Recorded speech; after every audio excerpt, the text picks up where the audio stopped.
Discussion प्रारंभ करता है ये टेलीग्राम का डिस्कशन। अभी हम लोग एसपीडी पब्लिकेशन का जो साइंस का मॉडल सेट है, मॉडल सेट 60 तक हम डिस्कशन कर चुके थे। अब 61 से पूरी तरीके से प्रारंभ करते हैं। इसमें बहुत सारा चीज़ है, मॉडल सेट है, बहुत सारा क्वेश्चन के बारे में डिस्कशन करेंगे। धीरे धीरे आइए आगे की ओर बढ़ते हैं। मॉडल सेट 61 के बारे में हम चर्चा करते हैं। यह डिस्कशन बिहार पुलिस, बिहार दरोगा और जितने भी प्रतियोगी परीक्षा में जीएस के प्रश्न पूछे जाते हैं उन सब के लिए इंपॉर्टेंट होगा। प्लेग की बीमारी किस जीवाणु के कारण फैलती है? प्लेग सबसे पहले फैलता किससे? तो चूहा से। देखो बचपन में हम लोग चूहा बनाते थे इस प्रकार से, तो चूहा के ऊपर जो छोटा छोटा पिपसू होता है ना, उसी से प्लेग फैलता है। प्लेग फैलता है चूहा से। चूहा के ऊपर जो छोटा छोटा ढील पाया जाता है, जो जू पाया जाता है, उसको उसी से फैलता है। प्लेग को काली मौत के रूप में हम लोग पूरी तरीके से याद रखते हैं, ठीक है। और प्लेग फैलने वाले जो जीवाणु का नाम है पास्चुरेला पेस्टिस, मोबाइल है, ठीक है, पेस्टिस कहा जाता है। हृदय रोग हृदय रोग शरीर में किसकी अधिकता के कारण होती है? तो हृदय रोग जो कोलेस्ट्रॉल के कारण होता है। सर वॉइस प्रॉब्लम आ रही है। अच्छा 1 मिनट, ठीक है, चेक कर रहे हैं, ठीक है। क्वेश्चन आगे देखते हैं कि हृदय रोग शरीर में किसकी अधिकता के कारण होता है? तो हृदय रोग जो हार्ट अटैक होता है ना, वो कोलेस्ट्रॉल की अधिकता के कारण होता है। कोलेस्ट्रॉल जब बढ़ जाता है तो उसी के कारण हार्ट अटैक होने की संभावना होती है। ब्लड प्रेशर बढ़ने और ये हार्ट अटैक को पूरी तरीके से ब्लड प्रेशर मापने का जो यंत्र होता है स्फिग्नोमैनोमीटर के रूप में हम लोग याद रखेंगे। ब्लड प्रेशर हमारा होता कितना है? तो 120/80 सामान्य व्यक्ति का ब्लड प्रेशर होता है। ऊपर वाले को सिस्टोलिक कहा जाता है और नीचे वाले को डायसिस्टोलिक के रूप में हम लोग याद रखेंगे, ठीक है। आगे देखते हैं कि भूमि के अपमार्जन में योगदान देने वाला जीव कौन सा है? तो भूमि के अपमार्जन में योगदान देने वाला जीव केंचुआ है। इसीलिए केंचुआ को किसान का मित्र कहा जाता है। केंचुआ को किसान का मित्र कहा जाता है। केंचुआ को पारिस्थितिकी तंत्र का इंजीनियर कहा जाता है। पारिस्थितिकी का मतलब क्या होता है कि हमारे और वातावरण के बीच आपसी संबंध को पारिस्थितिकी कहा जाता है। जैसे हमारे और आपके बीच का संबंध मोबाइल है, टेलीग्राम है, टेलीग्राम का संबंध से हम लोग डिस्कशन कर रहे हैं, उसी प्रकार से हमारे और वातावरण के बीच आपसी संबंध को पारिस्थितिकी कहा जाता है। पारिस्थितिकी तंत्र का इंजीनियर केंचुआ है। केंचुआ अंधा होता है, त्वचा से सांस लेता है। केंचुआ में हार्ट चैम्बर 8 होता है। केंचुआ उभयलिंगी प्राणी है। उभयलिंगी का मतलब एक साइड मेल होगा और दूसरे साइड पूरी तरीके से फीमेल होगा। बस इतना ही याद रखिएगा। केंचुआ मिट्टी को मुलायम बनाता है, पोला बनाती है, इसीलिए केंचुआ किसान का मित्र है। कोशिका के किस भाग में साइट ऑफ कंट्रोल कहा जाता है? यानी कोशिका का कंट्रोल कहाँ से होता है? केंद्रक से होता है। आपको हम चर्चा भी किए थे कि हमारा जो भी कोशिका है, कोशिका के सेंटर से ही कंट्रोल होता है। जो भी हमारा कंट्रोल होगा तो सेंटर ऑफ सुपरिटेंडेंट, जो परीक्षा हम लोग देते हैं तो सेंटर ऑफ सुपरिटेंडेंट वहीं से कंट्रोल होगा। तो हमारे शरीर के जो कोशिका होगा, कोशिका का केंद्रक होगा, केंद्रक से ही पूरी तरीके से कंट्रोल होगा। बंद कर दो, ठीक है। किसके द्वारा स्पिलिंग सिकनेस, सोने की बीमारी? तो सोने की बीमारी जो है ना, सीसी मच्छर के काटने से होता है। सोने वाली जो बीमारी होती है सीसी मच्छर के काटने से होती है। कौन सा प्रोटीन रक्त को थक्का जमाने में मदद करता है? कौन सा प्रोटीन रक्त को थक्का जमाने में मदद करता है? फाइब्रिनोजेन नामक प्रोटीन रक्त को थक्का जमाने में मदद करता है। एक हिपेरिन नामक प्रोटीन है, कभी कभी हार्मोन के रूप में उसको रखा जाता है। तो हिपेरिन नामक प्रोटीन भी शरीर में रक्त को थक्का बनाने में मदद करता है। विटामिन के कारण भी रक्त का थक्का जमता है। तो विटामिन के, फाइब्रिनोजेन प्रोटीन और हिपेरिन हार्मोन और प्रोटीन के रूप में इसको याद रखेंगे। अगर रक्त का थक्का शरीर में नहीं जमेगा तो एक बीमारी होगा जिसको हीमोफीलिया कहा जाता है। हीमोफीलिया बीमारी अनुवांशिक बीमारी है। अनुवांशिक बीमारी का मतलब कि पीढ़ी दर पीढ़ी वो बीमारी आगे की तरफ चलता रहता है। अल्जाइमर रोग जो है ना, मस्तिष्क को प्रभावित करता है। अल्जाइमर रोग मस्तिष्क से संबंधित रोग है। और अगर मस्तिष्क में आपको रोग होगा तो आप एक जांच करिएगा, EEG।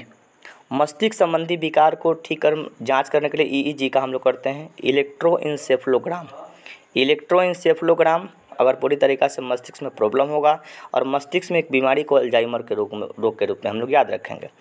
एक होता है ECG। तो ECG का प्रयोग हम लोग करेंगे इलेक्ट्रोकार्डियोग्राफ, सॉरी ECG होगा यहाँ पे, ECG इलेक्ट्रोकार्डियोग्राफ। इलेक्ट्रोकार्डियोग्राफ का मतलब हृदय में कहीं प्रॉब्लम हो रहा है, हृदय में दिक्कत है तो ECG करेंगे, और मस्तिष्क में प्रॉब्लम है तो उसके लिए EEG करेंगे। EEG का मतलब इलेक्ट्रोइंसेफ्लोग्राम होता है और ECG का मतलब इलेक्ट्रोकार्डियोग्राफ। कार्डियो का मतलब हृदय होता है और हृदय से संबंधित। मस्तिष्क का वजन हमारे 1350 ग्राम होता है। हमारे शरीर के वजन का 2% मस्तिष्क का वजन होता है। पागल कुत्ते के काटने से कौन सी बीमारी? हाइड्रोफोबिया। कुत्ता जो काटता है ना विषाणु के कारण होता है, रेबीज नामक विषाणु के कारण होता है, वायरस के कारण होता है। और हाइड्रोफोबिया का मतलब पानी से डर लगना, फोबिया का मतलब डर लगना और हाइड्रो का मतलब जल, यानी कि जब कुत्ता काटता है ना तो उसको पानी से डर लगना, जल से डर लगने लगता है, उसी को बोलते हैं हम हाइड्रोफोबिया। पुष्प का विभिन्न रंगों में किसकी उपस्थिति के कारण होती है? तो पेड़ पौधा में जो रंग होता है ना, पुष्प फूल का जो रंग होता है वो एंथ्रोसायनिन के कारण होता है। एंथ्रोसायनिन के कारण पुष्पों का अलग अलग प्रकार का रंग उसको निर्धारित किया जाता है। पुष्पों के नर प्रजनन अंग को पुमंग कहा जाता है और स्त्री को स्त्री केसर वर्तिकाग्र कहा जाता है। पुष्पों के नर प्रजनन अंग को पुमंग कहा जाता है और स्त्री केसर वाले भाग को वर्तिकाग्र के रूप में वर्तिकाग्र के रूप में उसको याद रखेंगे। कौन सा रक्त समूह सार्वभौम प्राप्त करता है? इन AB को सर्वग्राही कहा जाता है। AB सब किसी से रक्त ले लेता है और O को सर्वदाता कहा जाता है। O पूरी तरीके से सर्वदाता है, ये सब किसी को रक्त देता है, और AB सर्वग्राही, ये सब किसी से रक्त ले लेता है। छोड़ी गई हवा में ऑक्सीजन और कार्बन डाइऑक्साइड का प्रतिशत कितना होता है? जो हम लोग सांस लेते हैं तो सांस लेने के समय जो हवा छोड़ते हैं तो ऑक्सीजन 17% और कार्बन डाइऑक्साइड 4% पूरी तरीके से हम लोग निकाल लेते हैं। जब हवा हम लोग सांस लेते हैं तो सांस लेने के समय जो ऑक्सीजन निकालते हैं 17% ऑक्सीजन और CO2 4% के रूप में, इसको हम याद रखेंगे। किस युग को रेप्टाइलों का युग कहा जाता है? रेप्टाइल का मतलब रेंगने वाला जितना कीड़ा होगा ना उसको रेप्टाइल के रूप में हम लोग याद रखेंगे। मीसोजोइक पीरियड को रेप्टाइलों का युग के रूप में हम लोग याद रखेंगे। सबसे व्यस्क मानव का अंग कौन है? हृदय। हृदय हमेशा चलता रहता है। हृदय का धड़कन कितना होता है? 72 से 72 मिनट प्रति 1 मिनट में 72 बार हृदय धड़कता है। और हम लोग सांस लेते हैं 16 से 18 बार। सांस कितना लेते हैं? 16 से 18 बार। और दिल धड़कता है कितना बार? 72 बार। शैवाल, ईस्ट, अमीबा, इनमें से किस प्रकार का विभाजन होता है? असूत्रीय विभाजन। शैवाल, ईस्ट और अमीबा में असूत्रीय विभाजन होता है। शैवाल का मतलब याद रखिएगा कि जो शैवाल हम लोगों के कल पे उगता है जो पानी में, तो उसको शैवाल के रूप में याद रखेंगे। पृथ्वी पर सबसे पहला जीव का नाम था नीलहरित शैवाल। नीलहरित शैवाल भी एक प्रकार का शैवाल है। ईस्ट का एग्जाम्पल हम लोग समझ सकते हैं, पावरोटी के कंपनी में ईस्ट जिलेबी, जो खट्टा जिलेबी लगता है वहाँ पे ईस्ट का प्रयोग करते हैं। अमीबा एक कोशिकीय जीव का उदाहरण है। अमीबा एक ही को कोशिका से मिलकर पूरी तरीके से बना होता है। कोशिका हमारे शरीर की क्रियात्मक और रचनात्मक इकाई होती है। पादप कोशिका में मुख्यतः क्या पाए जाते हैं जो जंतु कोशिका में नहीं पाए जाते हैं? पादप कोशिका में कोशिका भित्ति पाई जाती है। कोशिका का भित्ति का मतलब पेड़ का जो छाल होता है ना उसको कोशिका के भित्ति के रूप में हम लोग याद रखेंगे। और पादप कोशिका में कोशिका भित्ति पाई जाती है और जंतु कोशिका में कोशिका झिल्ली पाई जाती है। कोशिका झिल्ली क्या करता है ना, झिल्ली का मतलब पूरी तरीक़ा से कुछ अवशिष्ट पदार्थों को बाहर करता है और कुछ अच्छे पदार्थों को उसके अंदर करता है। तो जंतु कोशिका में कोशिका झिल्ली और पादप कोशिका में कोशिका भित्ति। कोशिका भित्ति कठोर होता है, सेलुलोज का बना होता है। आगे देखिए क्वेश्चन मॉडल 62 के बारे में चर्चा करते हैं। गाजर में कौन सा लवक पाया जाता है? गाजर में कैरोटीन, दूध में केसीन और कैरोटीन, टमाटर में लाइकोपीन, तंबाकू में निकोटीन, मांस में मायोसिन, उसी प्रकार से अलग अलग चीज़ में। आत्महत्या के थैले किसको कहा जाता है? लाइसोसोम को कहा जाता है। वॉशिंग मशीन में किस सिद्धांत पर काम करता है? अपकेंद्रण के दो प्रकार का सिद्धांत, एक अभिकेंद्री और एक अपकेंद्रण। अपकेंद्रण का मतलब केंद्र से बाहर की तरफ जो बल लगेगा उसको अपकेंद्री बल के रूप में याद रखेंगे। दो प्रकार का बल, एक अभिकेंद्री बल और दूसरा अपकेंद्री बल। अभिकेंद्री बल का मतलब केंद्र के तरफ बल लगेगा उसको अभिकेंद्री बल, और केंद्र के बाहर बल लगेगा उसको अपकेंद्री बल। तो दूध से मक्खन निकालने की प्रक्रिया अपकेंद्री बल, और वॉशिंग मशीन का सिद्धांत जो कुड़ी करता है काम करता है अपकेंद्री बल के सिद्धांत पर काम करता है। मौत का कुआं वाला जो कोई व्यक्ति है ना अभिकेंद्री बल के कारण काम करता है। एक लड़की झूला पर बैठी हुई झूला झूल रही है, वह लड़की खड़ी हो जाने पर आवर्तकाल का क्या प्रभाव पड़ेगा? जब लड़की खड़ा हो जाएगी तो आवर्तकाल कम हो जाएगा। जब कोई व्यक्ति लड़की झूला झूल रही है तो झूला झूल रही है तो बैठी है तो पूरी तरीके से जो लंबाई बढ़ जाएगा ना तो आवर्तकाल क्या होता है? घट जाता है। तो जब लड़की बैठी है तो ऊपर का जो लंबाई है पूरी तरीके से कंसीडर किया जाता है, और जब खड़ी हो जाएगी तो लंबाई बढ़ जाएगा, और लंबाई बढ़ेगा तो यहाँ पे पूरी तरह आवर्तकाल कम हो जाएगा। महासागर में डूबी हुई वस्तु को स्थिति को पता करने के सोनार का प्रयोग करते हैं। दो प्रकार का चीज़, एक सोनार और एक रडार होता है। तो रडार का मतलब कि रडार अगर एरोप्लेन, हवाई जहाज़, एरोप्लेन और हेलीकॉप्टर अगर कहीं गुम हो जाए उसको पता करने के लिए रडार का प्रयोग करेंगे। रडार से उसके बारे में पता करेंगे। और नौसैनिक जहाज़, नेवी का कोई जहाज़ है, इसको पता करने के सोनार का प्रयोग करेंगे। महासागर में कोई चीज़ डूब गया, जैसे टाइटैनिक जहाज़ डूबा था, उसके न्यूज़ में पूरी तरीके से चर्चा था, तो टाइटैनिक जहाज़ को पता करने के लिए सोनार का हम लोग पूरी तरीके से प्रयोग किए थे। जब किसी झील की तली पर जब किसी झील की तली पर उठकर वायु का बुलबुला सतह से ऊपर आता है तो उसका आकार बढ़ जाता है। बिल्कुल, जब सतह से ऊपर की तरफ कोई बुलबुला आता है ना तो उसका आकार बढ़ जाता है। कुछ खास क्वेश्चन नहीं है, क्वेश्चन बार बार रिपीट हुआ है। सूर्य की ऊर्जा का कारण क्या है? तो सूरज से ऊर्जा नाभिकीय संलयन अभिक्रिया के द्वारा मिलती है। नाभिकीय संलयन अभिक्रिया में दो नाभिक पूरी तरीके से जुड़ता है और एक अपार मात्रा में ऊर्जा की उत्पत्ति होती है, उसी को नाभिकीय संलयन अभिक्रिया कहते हैं। हाइड्रोजन बम भी नाभिकीय संलयन के सिद्धांत पर काम करता है। परमाणु के नाभिक में कौन कौन होता है? प्रोटॉन और न्यूट्रॉन होता है। इलेक्ट्रॉन पूरी तरीके से चक्कर काटता है। परमाणु के 3 मौलिक कण इलेक्ट्रॉन, प्रोटॉन और न्यूट्रॉन। इलेक्ट्रॉन का खोज किए थे जे थॉम्सन, प्रोटॉन का खोज किए थे गोल्डस्टीन और न्यूट्रॉन का खोज किए थे जेम्स चैडविक। इलेक्ट्रॉन पे माइनस चार्ज होता है, प्रोटॉन पे प्लस होता है, न्यूट्रॉन पे कोई भी आवेश नहीं होता है। हीरा चमकदार क्यों दिखाई देता है? हीरा पूर्ण आंतरिक परावर्तन के कारण चमकता हुआ दिखाई देता है। हीरा का क्रांतिकोण 24.4 होता है। हीरा का अपवर्तनांक 2.42 होता है जो कि सर्वाधिक होता है। अपवर्तनांक का कोई मात्रक नहीं होता है। कार्य का मात्रक क्या होता है? जूल होता है। कार्य और ऊर्जा दोनों का मात्रक जूल होता है। कार्य का CGS मात्रक अर्घ होता है। 1 जूल बराबर 10⁻7 अर्घ होता है। धूप के चश्मा का पावर क्या होगा? तो धूप के चश्मा का पावर 0 डायोप्टर होता है। लेंस की क्षमता, लेंस की शक्ति का मात्रक डायोप्टर होता है और जो धूप में चश्मा पहनते हैं उसका पावर कितना? 0 डायोप्टर होता है। और धूप का चश्मा किस कांच से बना होता है? क्रूक्स कांच। याद रखिएगा कि धूप का चश्मा किस कांच से बनेगा? क्रूक्स कांच से पूरी तरीक़ा से बनाई जाएगी। अलग अलग टाइप का कांच होता है, जैसे सोडा कांच का प्रयोग बोतल बनाने में करते हैं, पायरेक्स कांच का प्रयोग प्रयोगशाला के उपकरण बनाने में करते हैं और फिलंट कांच का प्रयोग कैमरा, दूरबीन, लेंस बनाने में करते हैं। दूरबीन का आविष्कार गैलीलियो के द्वारा किया गया था। यही गैलीलियो शनि ग्रह के पास जो वलय है ना, जैसे अपना शनि ग्रह है, शनि ग्रह के अगल बगल में पूरी तरीके से वलय है, इस वलय को देखने वाले पहले वैज्ञानिक का नाम है गैलीलियो। यही दूरबीन का आविष्कार किए और इसी दूरबीन से गैलीलियो शनि के पास जो वलय है उस वलय को पूरी तरीके से देखे थे। गैलीलियो सबसे पहले जड़त्व की परिभाषा, जड़त्व के बारे में बताए थे। उसी जड़त्व का जो परिभाषा है ना, न्यूटन के प्रथम गति नियम से जड़त्व की परिभाषा मिल जाती है, लेकिन जड़त्व के बारे में सबसे पहले बताने वाले वैज्ञानिक गैलीलियो थे। जड़त्व का सीधा संबंध द्रव्यमान से होता है। जिस वस्तु का द्रव्यमान जितना ज़्यादा होगा उसका जड़त्व भी उतना ही ज़्यादा होगा। शीशे की छड़ जब भाप में रखी जाती है तो इसकी लंबाई बढ़ जाती है, परंतु इसकी चौड़ाई पर क्या प्रभाव पड़ता है? लंबाई बढ़ता है लेकिन चौड़ाई पे कोई प्रभाव। शीशे की छड़ को जब भाप में रखी जाती है तो लंबाई बढ़ जाती है लेकिन चौड़ाई पे कोई प्रभाव नहीं पड़ता, इन चौड़ाई अव्यवस्थित रहता है। एक कृत्रिम उपग्रह में विद्युत ऊर्जा का स्रोत क्या है? जैसे अभी हम लोग चंद्रयान 3 भेजे हैं, तो चंद्रयान 3 में ऊर्जा कहाँ से मिल रहा है? तो ऊर्जा सोलर सेल से मिल रहा है। जब देख रहे होंगे आप लोग पूरी उसका चित्र, उस पर सोलर का एक चित्र बना होगा, यानी पूरी सोलर खुल रहा है और इसी सोलर पे से ना उसको एनर्जी पूरी तरीके से मिल रहा है। तो जितना भी कृत्रिम उपग्रह है उसको एनर्जी कहाँ से मिलेगा? तो सोलर से मिलेगा।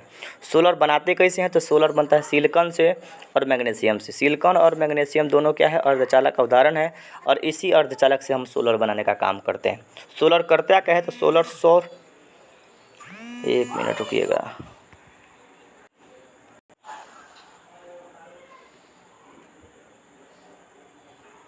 चलिए सोलर के बारे में बात कर रहे थे। तो कृत्रिम उपग्रह में विद्युत ऊर्जा सोलर से प्राप्त करते हैं। सोलर बनाने के लिए हम लोग सिलिकॉन, मैग्नीशियम का प्रयोग करते हैं। सोलर करता क्या है इसके बारे में बात करें तो सोलर हम लोगों को सौर ऊर्जा को विद्युत ऊर्जा में बदलने का काम करता है।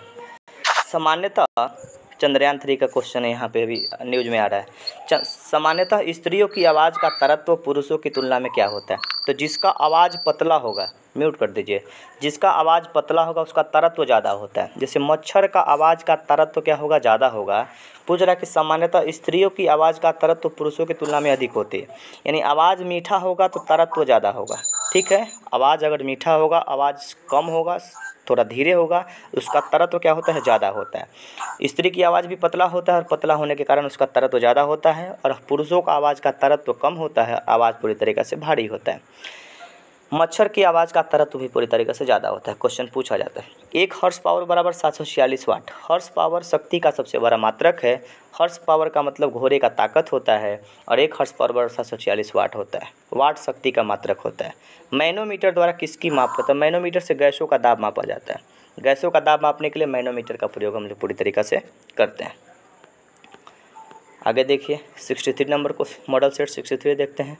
जल की सतह के ऊपर के दृश्य को देखने के लिए किस यंत्र का प्रयोग करते हैं। जैसे पनडुब्बी में कोई व्यक्ति है, पनडुब्बी पानी के भीतर काम करता है और पानी के भीतर से बाहर देखने के लिए पेरिस्कोप का प्रयोग करते हैं। पेरिस्कोप इस प्रकार से बनाया जाता है, इस प्रकार से पेरिस्कोप बनेगा। इसमें समतल दर्पण लगा होता है। मान लीजिए कि यहाँ से कोई हमारा जो सैनिक है देख रहा है, यहाँ एक पूरी तरीक़े से दर्पण लगेगा, एक यहाँ दर्पण लगेगा। यहाँ कोई वस्तु है, सॉरी 1 मिनट रुकिएगा।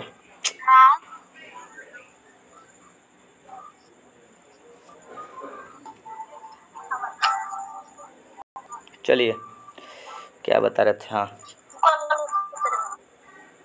ठीक है। जल की सतह के ऊपर के दृश्य को देखने के लिए किसका प्रयोग करते हैं? पेरिस्कोप जो है ना, म्यूट करिए, जिनको नहीं बोलना म्यूट कर दीजिए एकदम। जल की सतह के ऊपर के दृश्य को देखने के लिए पनडुब्बी में किस यंत्र का प्रयोग करते हैं? पेरिस्कोप का। यानी पनडुब्बी से किसी वस्तु को देखना होता है तो हम लोग पेरिस्कोप का प्रयोग करते हैं। किनका म्यूट अनम्यूट है? म्यूट करिए, ऋतिक म्यूट करिए तो।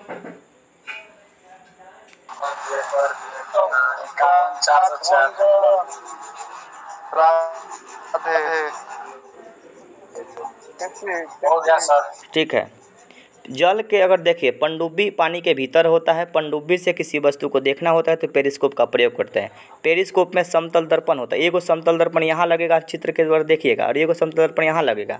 यहाँ कोई वस्तु है तो यहाँ वस्तु इस आईना में दिखेगा और यहाँ वाला आईना यहाँ दिखाएगा, ठीक है, और यहाँ वाला आईना पूरी तरीके से इस वस्तु के आँख को दिखा देगा। यानी कि पेरिस्कोप में समतल दर्पण का प्रयोग करते हैं। पेरिस्कोप से पनडुब्बी के भीतर से बाहर की वस्तु को देखा जाता है, बस। लोलक घड़ियाँ गर्मी में क्यों सुस्त हो जाती है? देखिए, लंबाई बढ़ता है तो पूरी तरीके से सुस्त हो जाता है। लोलक की लंबाई बढ़ जाती है, जिसके कारण दोलन में लगा समय बढ़ जाता है।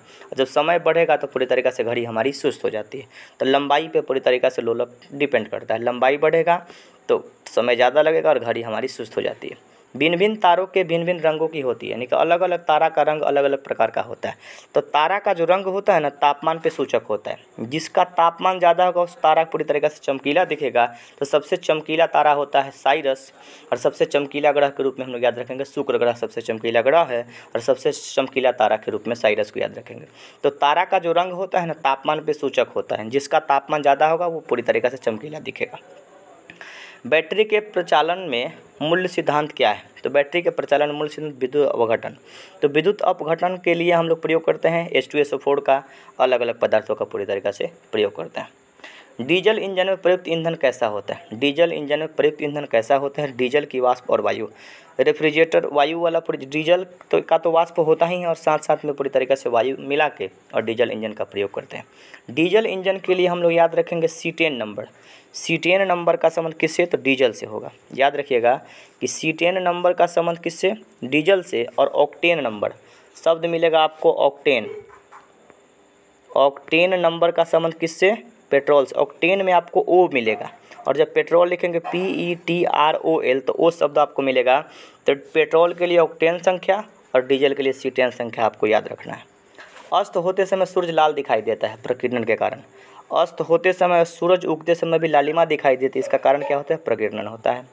हवाई जहाज़ में यात्रा करते समय पेन की स्याही बाहर निकल जाती है। वायुमंडलीय दाब क्या होता है? कम हो जाता है, और वायुमंडलीय दाब कम होने के कारण पेन का स्याही बाहर की तरफ निकल जाता है।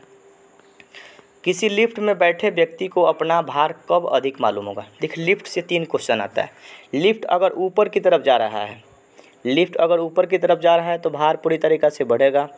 लिफ्ट नीचे की तरफ आ रहा है तो भार हमारा क्या होगा? घटेगा। और लिफ्ट की डोरी टूट जाए, कंडीशन यहाँ पे, लिफ्ट अगर ऊपर जा रहा है तो भार हमारा बढ़ेगा, लिफ्ट नीचे की तरफ आ रहा है तो भार घटेगा, और लिफ्ट की डोरी टूट जाए तो व्यक्ति का भार शून्य हो जाएगा, अपरिवर्तित हो जाएगा। बस अब आप देख लीजिए, किसी लिफ्ट में बैठे व्यक्ति का भार कब अधिक मालूम होगा? जब लिफ्ट त्वरण के साथ ऊपर जा रहा होगा तो भार ज़्यादा मालूम होगा, और नीचे आ रहा होगा तो भार कम मालूम होगा। वस्तु की मात्रा बदलने पर क्या अपरिवर्तित रहेगी? घनत्व अपरिवर्तित रहेगी। यानी कि वस्तु की मात्रा बदलेगा। वस्तु 10 किलो है, अब 5 किलो कर दिए, लेकिन जो उसका डेंसिटी है, उसका जो घनत्व है उतना ही होगा। 5 लीटर पानी ले लिए या 10 लीटर पानी 5 लीटर हो या 10 लीटर हो, घनत्व पे कोई भी प्रभाव नहीं पड़ेगा। घनत्व उतना ही होगा। 5 लीटर पानी में भी बर्फ़ तैरेगा और 10 लीटर पानी में भी बर्फ़ तैरेगा, तो घनत्व पे कोई प्रभाव नहीं पड़ता है। घनत्व मापने के लिए हाइड्रोमीटर का प्रयोग करते हैं। हाइड्रो याद रखिएगा हाइड्रोमीटर, एक में होगा हाइग्रोमीटर, तो हाइग्रोमीटर से अपेक्षिक आर्द्रता मापेंगे और हाइड्रोमीटर से पूरी तरीके से हम लोग घनत्व मापते हैं। दूध की घनत्व मापने के लिए हम लोग लेक्टोमीटर नामक यंत्र का प्रयोग करते हैं। प्रकाश की गति न्यूनतम कब होती है? कांच से होकर गुजरने पर। आपको बताए थे कि प्रकाश की चाल कांच में 2 × 10⁸ मीटर प्रति सेकंड होता है। कांच में प्रकाश की चाल 2 × 10⁸ मीटर प्रति सेकंड। निर्वात में प्रकाश की चाल होता है 3 × 10⁸ मीटर प्रति सेकंड। और पानी में प्रकाश की चाल होता है 2.25 × 10⁸ मीटर प्रति सेकंड। आपको यही 3 आपको याद रखना पड़ेगा। निर्वात में प्रकाश की चाल सबसे ज़्यादा 3 × 10⁸ मीटर प्रति सेकंड, पानी में 2.25 × 10⁸ मीटर प्रति सेकंड और कांच में 2 × 10⁸ मीटर प्रति सेकंड। सबसे कम कहाँ पे है? पानी में है। क्रायोजेनिक इंजन एक विज्ञान है जो संबंधी क्रायोजेनिक इंजन के बारे में पढ़े थे, क्रायोजेनिक ईंधन पढ़े थे और क्रायोजेनिक आज विज्ञान पढ़ रहे हैं। तो क्रायोजेनिक्स का मतलब होता है निम्न तापमान से, यानी कि निम्नतम टेम्परेचर, सबसे कम टेम्परेचर के बारे में पूरी तरीके से रिसर्च करना, उसके बारे में मनन करना, चिंतन करना ही क्रायोजेनिक्स का मतलब है। क्रायोजेनिक इंजन हम लोग प्रयोग करते हैं रॉकेट चलाने के लिए। तो रॉकेट चलाते हैं तो हमारा ऊपर का टेम्परेचर कम होता है, यानी कम से कम टेम्परेचर में जो ईंधन चल जाए उसको क्रायोजेनिक इंजन बोलेंगे। और क्रायोजेनिक्स का मतलब ये होता है कि निम्न टेम्परेचर पर रिसर्च करना, कम टेम्परेचर पर रिसर्च करने की व्यवस्था को क्रायोजेनिक्स के रूप में हम लोग याद रखेंगे। क्रायोजेनिक्स से ही बना है क्रायोजेनिक इंजन, और क्रायोजेनिक इंजन रॉकेट में प्रयोग करते हैं। और निम्न टेम्परेचर, कम से कम टेम्परेचर पे काम करने वाला आपका उसको इंजन का बोला जाता है। ठीक है। मोटर कार में पश्च दृश्य यानी कि पीछे के दृश्य को देखने के लिए साइड मिरर के रूप में किसका प्रयोग करते हैं? उत्तल दर्पण का प्रयोग। उत्तल दर्पण वस्तु को छोटा करके दिखाता है, उत्तल दर्पण वस्तु को छोटा करके दिखाता है। एक एग्जाम्पल समझिए, बड़ा सा हम मोटरसाइकिल चला रहे हैं और बड़ा सा ट्रक आ रहा है, उस ट्रक को अपने आईने में छोटा करके दिखा दिया। तो मोटर गाड़ी के पश्च दृश्य में साइड मिरर के रूप में उत्तल दर्पण का प्रयोग करेंगे। उत्तल दर्पण का प्रयोग कहीं करेंगे कि उत्तल दर्पण वस्तु को छोटा दिखाता है और अवतल दर्पण वस्तु को बड़ा दिखाता है। तो आँख, कान, नाक, गला के डॉक्टर के पास कौन सा दर्पण प्रयोग करेंगे? अवतल दर्पण। दाढ़ी बनाने के लिए अवतल दर्पण का प्रयोग करेंगे। सर्च लाइट में अवतल दर्पण का प्रयोग करेंगे और साइड मिरर में उत्तल, लेकिन गाड़ी के हेडलाइट में अवतल दर्पण का प्रयोग हम लोग करते हैं। पदार्थों का लघुत्तम रूप क्या है? क्वार्क। छोटा सा रूप है, क्वार्क के रूप में हम लोग उसको याद रखेंगे। पदार्थ का सबसे छोटा अंश क्या है? क्वार्क। रडार का प्रयोग कब किया जाता है? रेडियो तरंगों द्वारा वस्तुओं की स्थिति ज्ञात कर, यानी आपका एरोप्लेन भूल गया, आपका हेलीकॉप्टर भूल गया तो रडार का प्रयोग करेंगे, और पानी का जहाज़ भूल गया तो सोनार का प्रयोग करेंगे। सोनार से पानी का जहाज़ खोजेंगे और रडार से हम लोग पूरी तरीके से वायुयान खोजेंगे। रडार का मतलब रेडियो डिटेक्शन एंड रेंजिंग होता है। ऊंचाई की जगहों पर पानी 100 डिग्री सेल्सियस के नीचे उबलने लगता है। ऊंचाई की जगहों पर पानी 100 डिग्री सेंटीग्रेड से नीचे तापमान पर क्यों उबलने लगता है? वहाँ पे दाब कम हो जाता है, वहाँ पे क्या होता है? दबाव, प्रेशर कम हो जाता है, और यही प्रेशर के कम होने के कारण ही पूरी तरीक़ा से वहाँ पे 100 डिग्री से नीचे पर अपना पानी उबलने लगता है। लोहे की कील पारे में क्यों तैरती है जबकि पानी में डूब जाती है? लोहे का घनत्व तो पानी के घनत्व से अधिक होता है तथा पारे से कम होता है। मान लीजिए कि ये पानी है और पानी में बर्फ़ तैरता इसलिए है क्योंकि पूरी तरीक़े से बर्फ़ का घनत्व पानी के घनत्व से कम होगा। तो जिसका घनत्व कम होगा वो तैरेगा, और जिसका घनत्व ज़्यादा होगा उसको तैराएगा। सीधा सा क्वेश्चन। जैसे दूध से मक्खन हम लोग निकाल रहे थे तो हमारा मट्ठा था, तो मट्ठा के ऊपर पूरी तरीक़े से मक्खन तैरने लगा, तो हमारा जो मट्ठा है, मट्ठा का घनत्व बढ़ गया और मक्खन का घनत्व कम हो गया। इसी लॉजिक से आपको याद रखना है कि लोहे का कील पारा में इसलिए तैरता है कि पारा का घनत्व लोहे के घनत्व से अधिक होगा, इसलिए पूरी तरीक़े से लोहा को तैरा लेता है। आगे देखते हैं क्वेश्चन 64 नंबर जो मॉडल सेट है, देख लेते हैं। परमाणु बम की कार्यकारी सिद्धांत यूरेनियम का नाभिकीय विखंडन है और हाइड्रोजन बम। तो परमाणु बम जो काम करता है नाभिकीय विखंडन पर, और हाइड्रोजन बम काम करता है नाभिकीय संलयन पर। सूरज से ऊर्जा मिलती है नाभिकीय संलयन अभिक्रिया के द्वारा ही। सड़क पर चलने की अपेक्षा बर्फ़ पर चलना कठिन क्यों होता है? क्योंकि बर्फ़ पे घर्षण कम होगा। घर्षण कम होगा तो चलने में आपको दिक्कत होगा। आपको अब चर्चा किए थे हम लोग घर्षण के बारे में, न्यूटन नामक वैज्ञानिक बताए थे अगर घर्षण कम होगा तो चलने में दिक्कत होगा। रोड हम लोगों का खुरदुरा रोड होता है, पिच जो बनता है खुरदुरा बनता है, इसलिए वहाँ पे हम लोग अच्छे तरीक़े से चल पाते हैं। जैसे टाइल्स पे चलने में दिक्कत होगा, तो टाइल्स पे घर्षण कम होगा, तो जहाँ घर्षण कम होगा वहाँ चलने में दिक्कत होगा। तो सड़कों पर चलने की अपेक्षा बर्फ़ पे चलना कठिन क्यों है? क्योंकि बर्फ़ पे सड़क की अपेक्षा घर्षण कम होता है। उच्च तापमान को मापने के लिए पायरोमीटर का प्रयोग करते हैं। पायरोमीटर नामक जो उपकरण है ये एक टेम्परेचर मापने का यंत्र है जिससे कि सूरज का तापमान मापते हैं। तो सूरज का तापमान बहुत ज़्यादा टेम्परेचर है, इसलिए उसको पूरी तरीके से मापते हैं। सूरज के बारे में क्वेश्चन याद रखिएगा कि सूरज के सतह का तापमान जो होता है 6000 डिग्री सेल्सियस होता है। सूरज के कोर का तापमान 6000 डिग्री सेल्सियस कई बार क्वेश्चन परीक्षा में पूछा गया है। और इस तापमान को मापने के लिए पायरोमीटर नामक यंत्र का हम लोग प्रयोग करते हैं। आगे देखिए, प्रेशर कुकर के अंदर उच्च तापमान निर्भर करता है। प्रेशर कुकर के अंदर का उच्च ताप निर्भर करेगा ऊपर के छेद के क्षेत्रफल और उसके रखे गए वजन पर। प्रेशर कुकर में खाना जल्दी पकता है, क्वथनांक बढ़ जाने के कारण। ये क्वेश्चन है कि प्रेशर कुकर के अंदर का उच्च ताप निर्भर करता है ऊपर के छेद के क्षेत्रफल और उस पर रखे गए वजन पर। बिल्कुल, जो सीटी होता है ना, सीटी का वजन ही डिपेंडेंट करेगा उसके टेम्परेचर पर, और जो क्षेत्रफल है, छेद जो ऊपर जो छेद किया गया उस छेद पे और उस पर जो रखा गया वजन है उन सीटी पे ही पूरी तरीके से टेम्परेचर डिपेंडेंट करेगा। विद्युत उपकरण में अर्थ का क्या मतलब है? अर्थिंग करने का मेन, पहले हम लोग समझते थे कि अर्थिंग करने का मतलब क्या वोल्टेज बटन है, नहीं। अर्थिंग करने का मेन मतलब सुरक्षा के दृष्टिकोण से हम लोग करते हैं। जैसे अर्थिंग करने से हमारा सुरक्षा इसलिए बना होता है कि अगर मान लीजिए कि भूल से अगर करंट लगता है, वो करंट उस व्यक्ति को न लग के किसी खास पृथ्वी के नीचे पूरी तरीके से सारा चला जाएगा। यानी कि बिजली अर्थिंग करने का मेन उद्देश्य सुरक्षा के दृष्टिकोण से हम लोग अर्थिंग करते हैं। वायुमंडल में प्रकाश का विसरण किस धूलकण के कारण होता है? जैसे देखिएगा कि कभी कभी छिद्र से प्रकाश आता है ना, घर के अंदर करकट उरकट का घर होगा तो छिद्र से प्रकाश आता है तो धूल कण साथ साथ में आता है। तो वायुमंडल में प्रकाश का विसरण धूल कण के कारण भी होता है। जब लाल, नीले और हरे प्रकाश का पुंज एक स्थान पर पड़ता है तो क्या बनता है? लाल, हरा, नीला मिलाएंगे तो सफ़ेद बनेगा। प्राथमिक रंगों को मिलाने से सफ़ेद रंग का पूरी तरीके से निर्माण होता है। लाल, हरा, नीला को प्राथमिक रंग कहा जाता है और प्राथमिक रंग मिलाने से हमारा सफ़ेद रंग बन जाता है। पवन के बल एवं वेग मापने के लिए, पवन की गति हवा मापने के लिए एनीमोमीटर का, एनीमो का मतलब हवा ही होता है, हवा मापने के लिए एनीमोमीटर यंत्र का प्रयोग हम लोग करते हैं। त्रिविमीय है, जैसे किताब के ऊपर होलोग्राम का स्टिकर होता है, तो त्रिविमीय चित्र के लिए होलोग्राफी हम लोग उपयोग करते हैं। रेफ्रिजरेटर में थर्मोस्टेट का क्या अर्थ है? तो थर्मोस्टेट का मतलब, थर्मो का मतलब टेम्परेचर, तापमान को एक समान बनाए रखने की परिस्थिति को क्या बोलेंगे? थर्मोस्टेट बोलेंगे। थर्मो का मतलब टेम्परेचर, स्टेट का मतलब सीधी रेखा में, यानी तापमान हमारा पूरी तरीके से सीधा है, कोई भी अंतर नहीं है।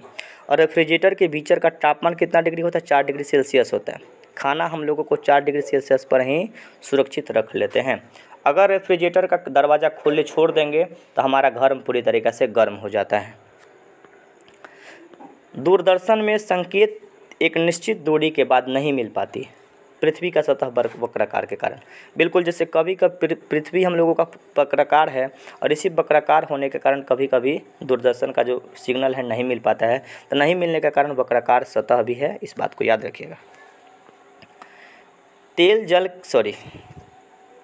जल के तल पर फैल जाता है क्योंकि तेल का पृष्ठ तनाव पानी से कम होता है। बिल्कुल, पानी से हल्का तेल होगा और उसका पृष्ठ तनाव भी पानी से कम होता है, इसलिए पूरी तरीके से पानी के ऊपर फैल जाता है।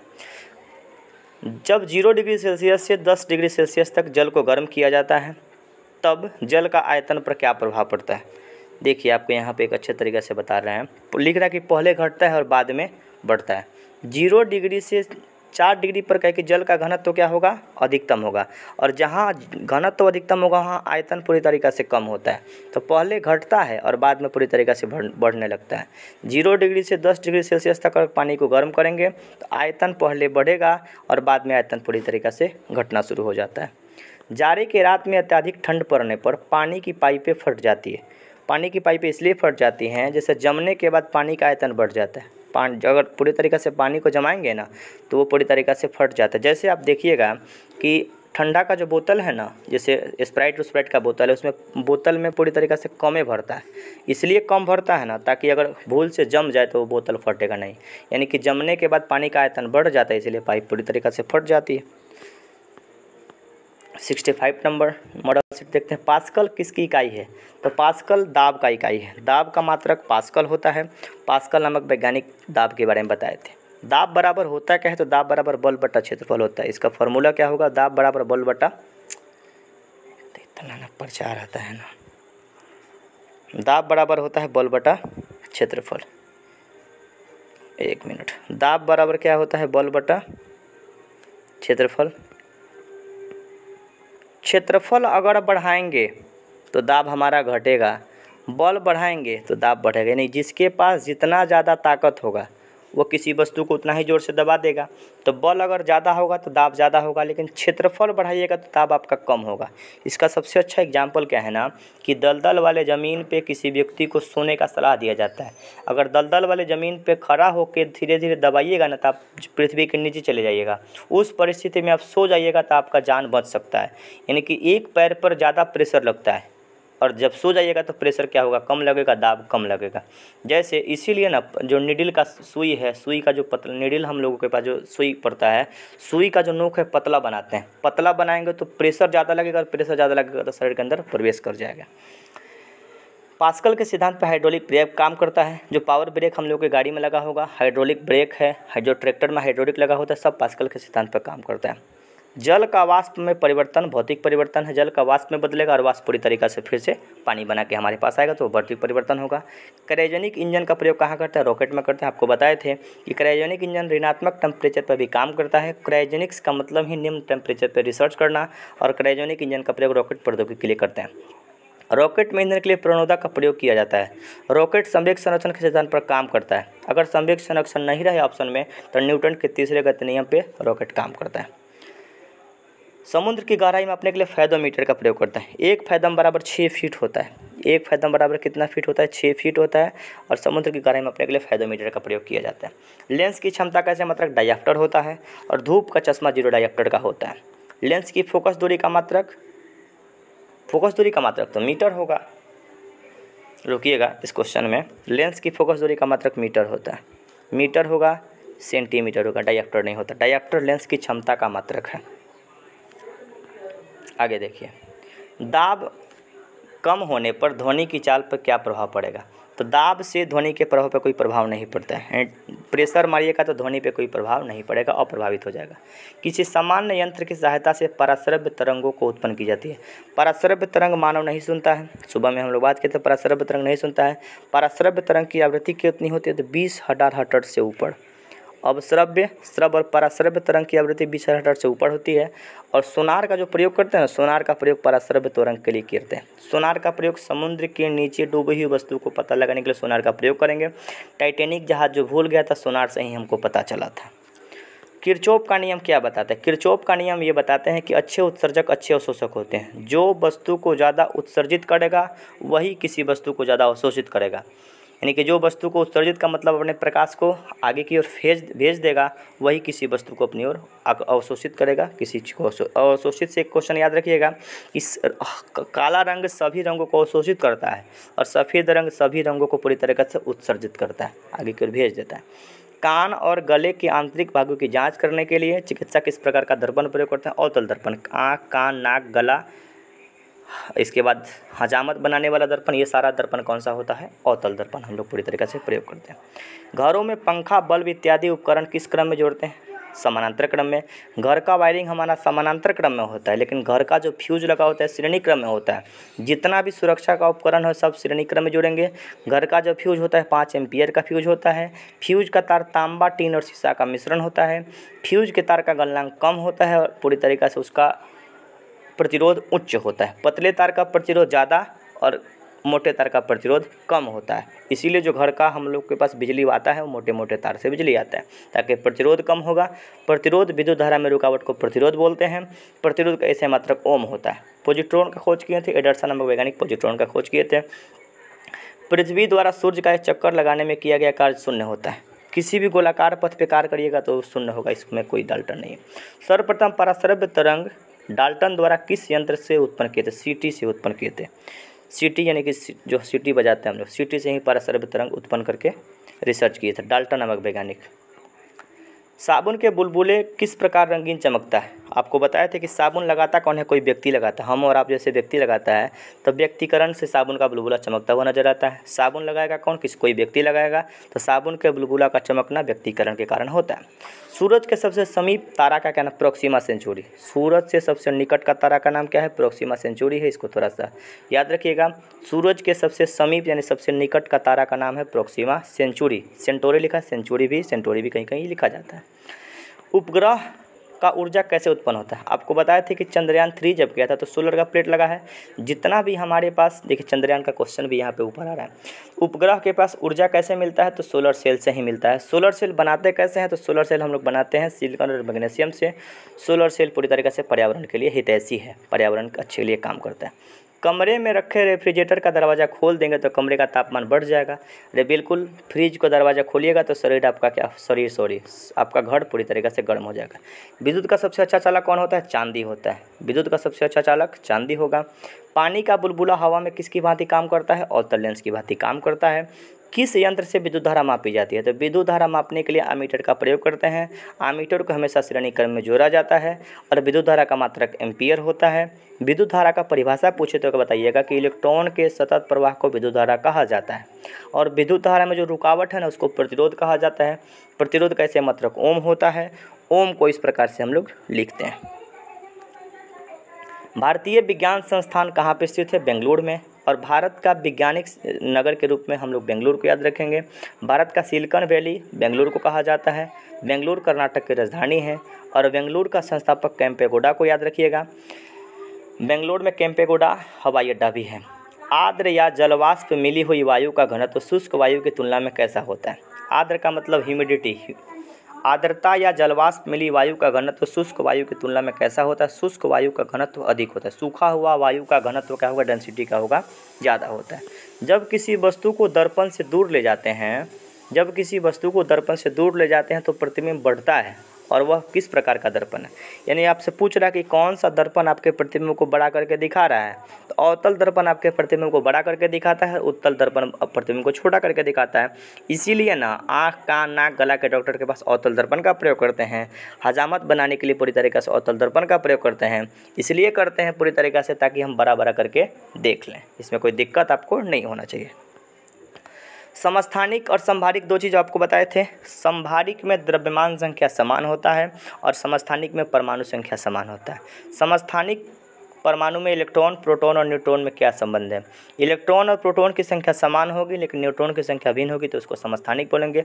आपको बताए थे कि द्रव्यमान संख्या निकालने के लिए प्रोटॉन और न्यूट्रॉन को जोड़िएगा। प्रोटॉन प्लस न्यूट्रॉन को जोड़ने पे क्या बनेगा? द्रव्यमान संख्या बनेगा, ठीक है। और द्रव्यमान संख्या आपको भिन्न करना है। समस्थानिक के बारे में थोड़ा सा गौर करिएगा। समस्थानिक इसको कहते हैं जिसका परमाणु संख्या समान होगा और परमाणु द्रव्यमान अलग अलग होगा। तो परमाणु द्रव्यमान का फॉर्मूला होता है प्रोटॉन प्लस न्यूट्रॉन। परमाणु द्रव्यमान निकालने का सबसे अच्छा एग्जाम्पल क्या है? अगर प्रोटॉन न्यूट्रॉन को जोड़िएगा तो परमाणु द्रव्यमान आपका निकलेगा। तो हम न्यूट्रॉन की संख्या अगर अंतर होगा तो क्या होगा? समस्थानिक होगा। और आगे हम लोग फिर से बात कर लेते हैं, इसमें कोई दिक्कत नहीं होना चाहिए। फिर से एक बार रिकॉल करिए इसको। समस्थानिक परमाणु में इलेक्ट्रॉन, प्रोटॉन और न्यूट्रॉन में क्या संबंध होता है? इलेक्ट्रॉन और प्रोटॉन की संख्या समान होती है लेकिन न्यूट्रॉन की संख्या अलग होती है। अगर न्यूट्रॉन की संख्या अलग होगा तो द्रव्यमान संख्या भी अलग हो जाता है। इस क्वेश्चन का आंसर यही होगा। 1 मिनट रुकिएगा, ठीक है। आगे देखिए। ठंडे प्रदेशों में झीलों के अंदर जल जम जाने के बाद भी झील के अंदर जल का तापमान कितना बना रहता है? तो जल का घनत्व तो 4 डिग्री सेल्सियस पे अधिकतम होता है। तो जब झील के ऊपर जो हम लोगों का ये झील है, झील के ऊपर अगर बर्फ़ जम भी जाता है ना तो नीचे का टेम्परेचर 4 डिग्री सेल्सियस बना रहता है। इसी के कारण जो नीचे वाला जलीय जीव है ना वो जीवित हो जाता है, जीवित रहता है, मरता नहीं है। भू स्थिर उपग्रह का परिक्रमण काल कितने देर का होता है? 24 घंटा। पृथ्वी से 36,000 किलोमीटर की ऊंचाई पर किसी उपग्रह को भेजेंगे, 36,000 किलोमीटर की ऊंचाई पर भेजेंगे तो हमारा 24 घंटा में वो परिक्रमा कर लेगा। उसी को भू स्थित उपग्रह कक्षा के रूप में हम लोग याद रखते हैं। जैसे जैसे वस्तु ठंडी होती जाती है, ठंडी होने पर 1 मिनट रुकिएगा। जैसे जैसे वस्तु ठंडी होती जाती है उसके ठंडे होने की दर पर क्या कम होता है? जैसे वस्तु ठंडा होता जाता तो ठंडे होने की दर क्या होता है, बहुत कम होता है। यानी कि बहुत ज़्यादा गर्म दूध है तो गर्म दूध ठंडा होने में पूरी तरीक़े से बहुत कम समय लगेगा, लेकिन धीरे धीरे ठंडा होता जाएगा ना तो और ज़्यादा समय लगेगा। 1 मिनट इसको रुकिएगा, यहाँ तक कोई दिक्कत, इसको रोकते हैं हम, फिर चालू करेंगे। संबंधित है, काला पानी विवाद किससे संबंधित है? तो भारत और नेपाल के बीच में काला पानी विवाद है। ये काला पानी जो जगह है ना पूरी तरीक़े से उत्तराखंड में स्थित है और वहीं से हम लोगों का विवाद बढ़ा हुआ है। काला पानी की सज़ा दी जाती है, तो काला पानी के सज़ा का 2 जेल था। सबसे पहले जब इतिहास में हम लोग पढ़ते हैं, जब देश गुलाम था उस समय, एक काला पानी का सज़ा दिया जाता था रंगून में। रंगून कहाँ पे है? म्यांमार में स्थित है। और एक अंडमान निकोबार का सेलुलर जेल था जहाँ काला पानी का सज़ा दिया था। काली नदी भी पूरी तरीक़े से नेपाल में बहती है। तो काला पानी विवाद भारत और नेपाल के बीच में है, और भारत का जो राज्य है ना उत्तराखंड राज्य, पूरी तरीक़े से वहाँ से ये विवाद उठा हुआ है। क्वेश्चन है कि भारत में कुल कितने राज्य पड़ोसी देशों के साथ लगे हुए हैं? तो भारत का 16 राज्य जो पड़ोसी देशों के साथ सीमा पे। भारत में राज्यों की संख्या कितनी है? तो भारत में राज्य की संख्या वर्तमान में कितना है? 29 राज्य है और 8 केंद्र शासित प्रदेश के रूप में पूरी तरीके से उसको याद रखेंगे। मैगिनोट रेखा किसके किसके बीच में? तो मैगिनोट रेखा जो है ना, जैसे चीन के लिए मैकमोहन रेखा याद रखेंगे, पाकिस्तान के लिए रेड क्लिफ रेखा याद रखेंगे, और मैगिनोट रेखा रूस, जर्मनी और फ्रांस के बीच में जो रेखा है पूरी तरीके से उसको हम लोग याद रखते हैं। आगे देखिए क्वेश्चन, आगे सरक्रिक विवाद किससे संबंधित है? तो सरक्रिक विवाद भारत और पाकिस्तान से संबंधित है। सरक्रिक जो जगह है ना ये पूरी तरीके से गुजरात में स्थित है और गुजरात से ही ये पूरी तरीके से विवाद उठता है।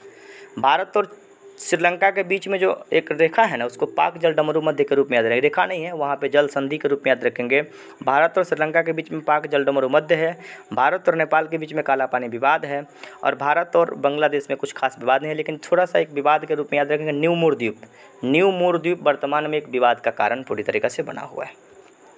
भारत और बांग्लादेश के बीच में कि कौन सी रेखा के नाम से? शून्य रेखा। भारत और बांग्लादेश के बीच में कोई रेखा नहीं, उसको शून्य रेखा के रूप में पूरी तरीके से हम लोग याद रखेंगे।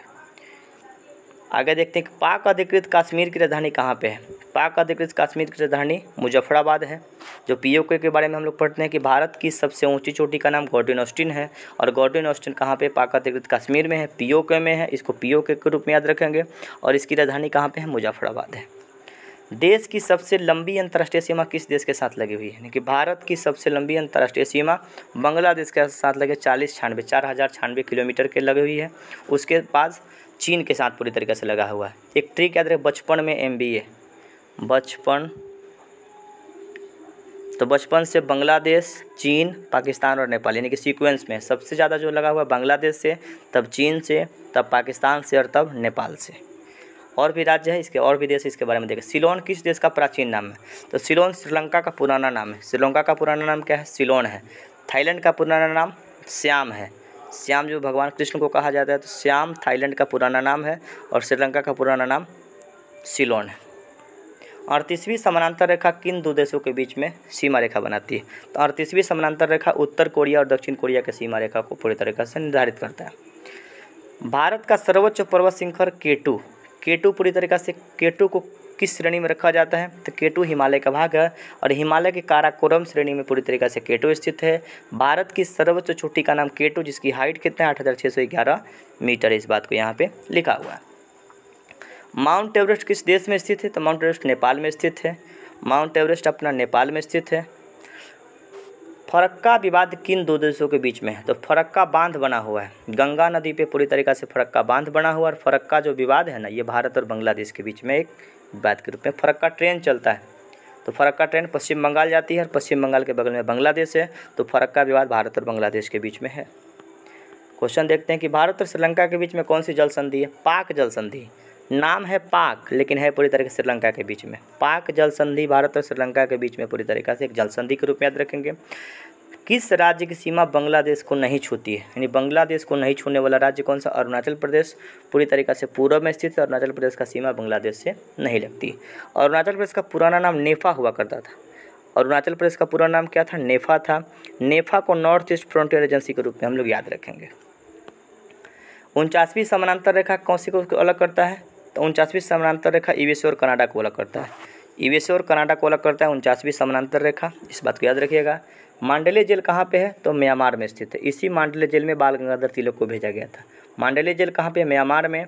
म्यांमार में ही रंगून नामक स्थान पे काला पानी का सजा होता था, जहाँ बहादुर शाह जफर को पूरी तरीके से भेजा गया था। लेकिन मांडलिया जेल वर्तमान में म्यांमार में स्थित है। म्यांमार का पुराना नाम बर्मा है। म्यांमार भारत का ही अंग था। भारत से 1935 के अधिनियम के तहत 1937 में बर्मा को भारत से अलग कर दिया गया था। इस बात को थोड़ा सा याद रखिएगा। रेड क्लिफ रेखा भारत और पाकिस्तान के बीच में है। रेड क्लिफ रेखा भारत और पाकिस्तान के बीच में है। भारत और चीन के बीच में मैकमोहन रेखा जो 1914 में खींचा गया था। डूरंड रेखा, तो पहले डूरंड रेखा भारत और अफगानिस्तान के साथ था, लेकिन वर्तमान में पाकिस्तान और अफगानिस्तान के साथ इसको खींचा जा रहा है। अफगानिस्तान और पाकिस्तान के साथ पूरी तरीके से डूरंड रेखा है। सियाचिन विवाद, तो सियाचिन विवाद सियाचिन ग्लेशियर है जम्मू कश्मीर में। सियाचिन विवाद भारत और पाकिस्तान के बीच में ये पूरी तरीके से हमारा विवादित जगह है। भारत और पाकिस्तान के बीच में सियाचिन जो क्षेत्र है ना, सबसे ऊंचा युद्ध स्थल, यानी कि विश्व का सबसे ऊंचा युद्ध स्थल सियाचिन ग्लेशियर है। भारत बर्मा से कब अलग हुआ था? 1937 में। भारत का ही भाग हुआ करता था बर्मा। बर्मा का नया नाम म्यांमार है और म्यांमार की राजधानी नाइपे ताव है। 1937 में पूरी तरीके से भारत से अलग हुआ था।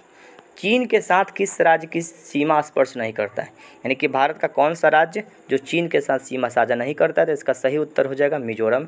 मिजोरम की सीमा चीन से साझा नहीं होती है। हिंडनबर्ग रेखा किस देश को अलग करता है? तो हिंडनबर्ग रेखा जर्मनी और पोलैंड को अलग करता है। हिंडनबर्ग रेखा जर्मनी और पोलैंड को अलग करता है। उत्तर कोरिया दक्षिण कोरिया के बारे में हम लोग पढ़ते हैं 38वीं समानांतर रेखा।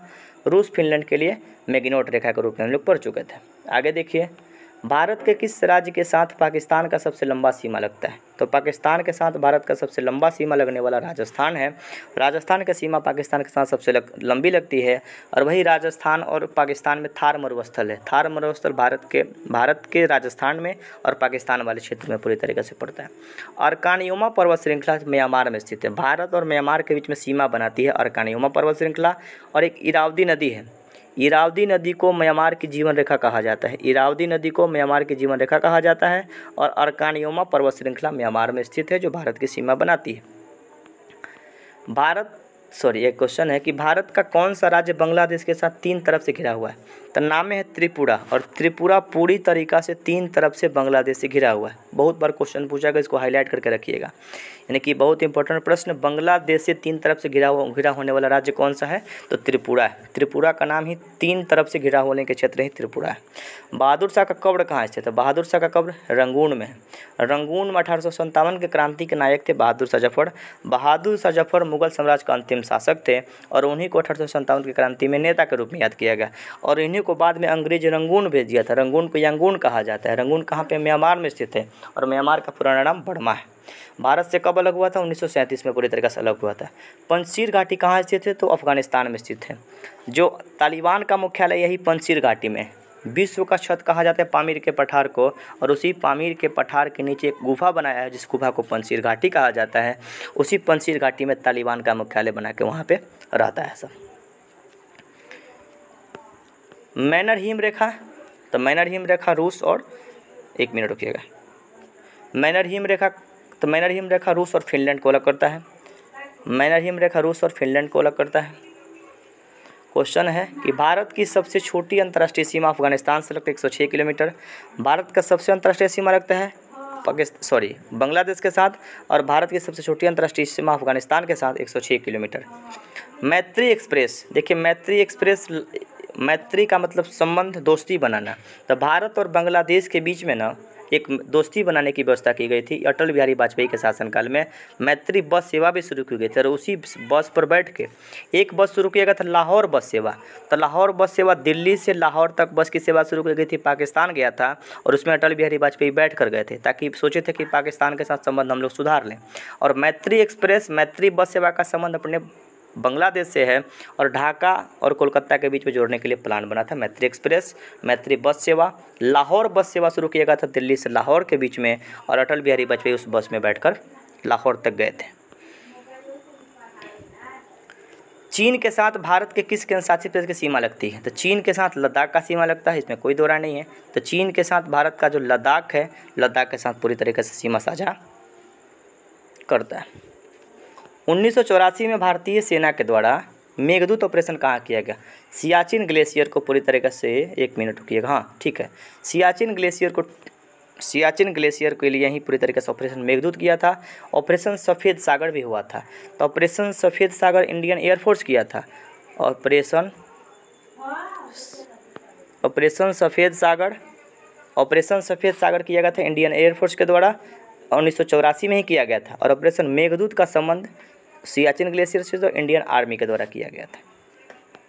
म्यांमार के साथ भारत का किस राज्य की सीमा स्पर्श नहीं करता है? तो म्यांमार के साथ किस राज्य की सीमा स्पर्श? म्यांमार के साथ 4 राज्य, अन्नामम्मी, अरुणाचल प्रदेश, नागालैंड, मणिपुर और मिजोरम। तो असम का जो सीमा है ना पूरी तरीके से म्यांमार के साथ नहीं लगता है। 4 राज्य, अन्नामम्मी ट्रिक्स याद रखिएगा, अरुणाचल प्रदेश, नागालैंड, मणिपुर में मिजोरम 4 राज्य लगता है, लेकिन असम का सीमा म्यांमार से नहीं लगता। तीस्ता नदी जल विवाद किसके बीच में? तीस्ता नदी भारत के सिक्किम में बहती है और ये भारत और बांग्लादेश के बीच में पूरी तरीके से विवाद है, तीस्ता नदी का विवाद। समझौता एक्सप्रेस किनके बीच में चला था? समझौता एक्सप्रेस भारत और पाकिस्तान के बीच में चलाई गई थी। समझौता एक्सप्रेस का संबंध भारत और पाकिस्तान के बीच में है। आगे देखिए, बांग्लादेश के साथ कौन सा भारतीय राज्य सबसे लंबी सीमा बनाता है? यानी कि भारत का सबसे लंबा सीमा बनाने वाला जो राज्य है पश्चिम बंगाल। पश्चिम बंगाल की सीमा सबसे ज़्यादा बांग्लादेश से लगती है। भारत में कुल कितने केंद्र शासित प्रदेश हैं? 8 केंद्र शासित प्रदेश में, कुछ याद ही नहीं रखना है, 8 है। और मैकमोहन रेखा भारत और चीन के बीच में है। कब खींचा गया था? 1914 में खींचा गया था। मैकमोहन रेखा भारत और चीन के बीच में 1914 में खींचा गया था इस रेखा को। आगे क्वेश्चन देखिए, आगे है ब्रह्मांड का अध्ययन क्या कहा जाता है? तो ब्रह्मांड का अध्ययन कॉस्मोलॉजी के रूप में याद रखेंगे। ब्रह्मांड का अध्ययन कॉस्मोलॉजी कहा जाता है। ऑप्शन नंबर 1 इसका सही उत्तर होगा। बिग बैंग सिद्धांत का मतलब ना, जैसे ब्रह्मांड की उत्पत्ति के लिए बिग बैंग सिद्धांत के रूप में याद रखेंगे। ब्रह्मांड बना है, ब्रह्मांड में एक बहुत बड़ा विस्फोट हुआ था और उसी विस्फोट को बिग बैंग थ्योरी कहा जाता है। और बिग बैंग सिद्धांत दिए थे एओ जॉर्ज लेमेंटियर नामक वैज्ञानिक के द्वारा दिया गया था। ये बेल्जियम के व्यक्ति हुआ करते थे। बेल्जियम की राजधानी ब्रुसेल्स है, वहीं के व्यक्ति थे। केपलर के बारे में देखिए, केपलर ग्रह की गति के बारे में बताए थे।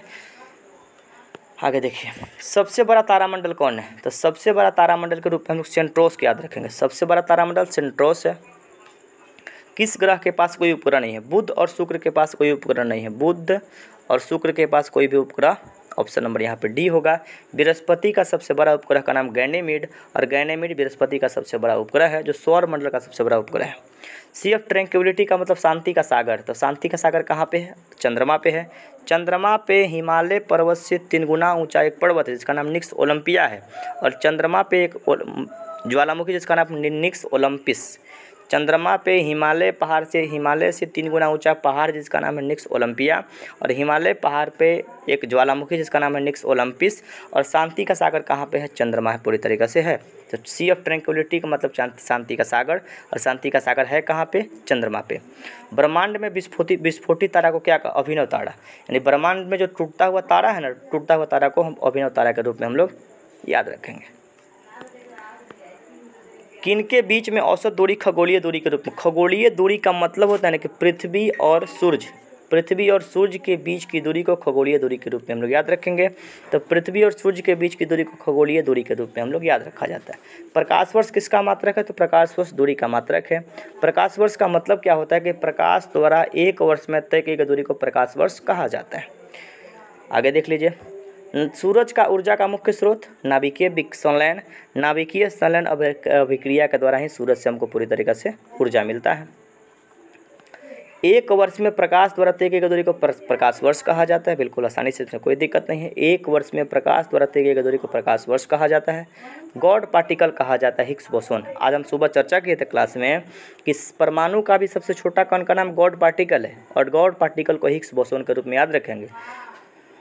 आगे देखिए, क्वेश्चन है कि सूरज का प्रकाश पृथ्वी तक पहुंचने में कितना समय लगता है? तो सूरज का प्रकाश पृथ्वी तक पहुंचने में 8 मिनट 20 सेकंड लगता है। 8 मिनट 20 सेकंड लगता है, लेकिन इस ऑप्शन के अंतर्गत हम पूरी तरीके से इसको 8 minute 4 second, 8 minute 3 second, 8 minute 4, 8 minute ये होगा 8.3 के रूप में याद। लेकिन मेन आपका याद रखना इस क्वेश्चन का आंसर 8 मिनट 20 सेकंड। सूरज से पृथ्वी तक प्रकाश पाने में 8 मिनट 20 सेकंड का समय लगता है। गैनेमिड किस का उपग्रह है? तो गैनेमिड सौर मंडल का सबसे बड़ा उपग्रह किसका है? बृहस्पति का है। बुध और शुक्र के पास कोई भी उपग्रह नहीं होता है। एक पारसिक बराबर कितना होता है? तो एक पारसिक बराबर 3.26 प्रकाश वर्ष होता है। पारसिक दूरी का सबसे बड़ा मात्रक है। दूरी का सबसे बड़ा मात्रक क्या है? पारसिक है। और एक पारसिक बराबर 3.26 प्रकाश वर्ष होता है। सबसे बड़ा क्षुद्र ग्रह कौन है? तो सबसे क्षुद्र ग्रह का मतलब ना मंगल और बृहस्पति के बीच में छोटा छोटा, उसको क्षुद्र ग्रह के रूप में याद रखेंगे। और सबसे बड़ा क्षुद्र ग्रह का नाम है सेरस। सबसे बड़ा क्षुद्र ग्रह कौन है? तो सेरस सबसे बड़ा क्षुद्र ग्रह के रूप में हम लोग पूरी तरीके से याद रखेंगे। टाइटन ग्रह किसका उपग्रह है? तो टाइटन शनि का उपग्रह है। टाइटन जो है शनि का उपग्रह, इस बात को थोड़ा सा याद रखिएगा। टाइटन शनि का उपग्रह है। आगे देखिए, सूरज के सतह का तापमान आपको बताए थे कि सूरज के सतह का तापमान कितना होता है? तो 6000 डिग्री सेल्सियस सूरज के सतह का तापमान होता है।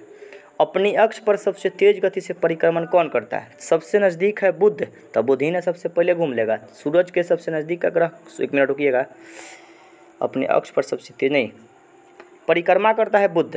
क्वेश्चन है कि अपनी अक्ष पर सबसे तेज गति से परिक्रमण करने वाला ग्रह अपने अक्ष पे, अपने सेंटर पे घूमने वाला बृहस्पति है।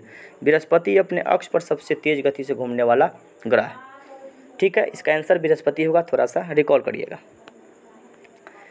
सबसे चमकीला ग्रह कौन है? तो सबसे चमकीला ग्रह शुक्र है। और सबसे चमकीला तारा साइरस है। और सूरज से सबसे नज़दीक का तारा प्रोक्सिमा सेंचुरी है।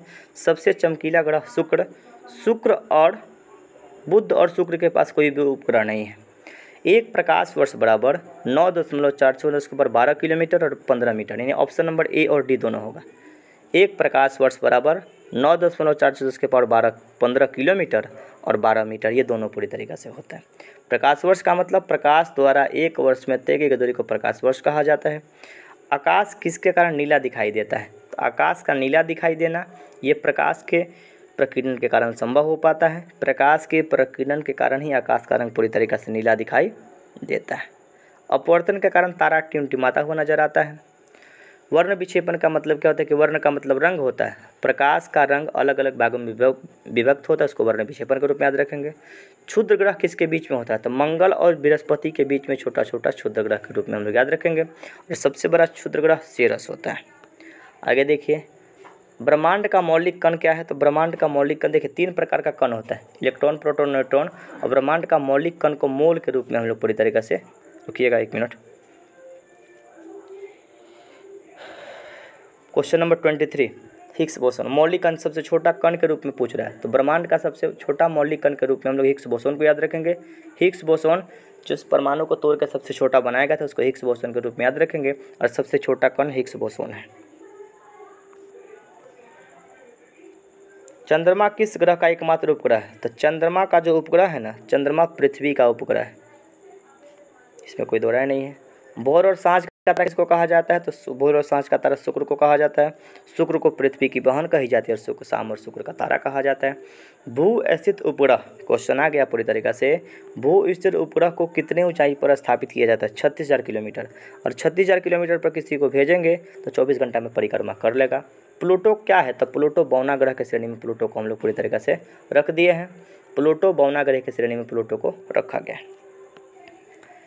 पृथ्वी के सबसे निकट का तारा, तारे के प्रकाश पृथ्वी तक पहुंचने में कितना समय लगता है? पृथ्वी के सबसे निकट का तारा को पृथ्वी तक प्रकाश पहुंचाने में कितना समय लगता है?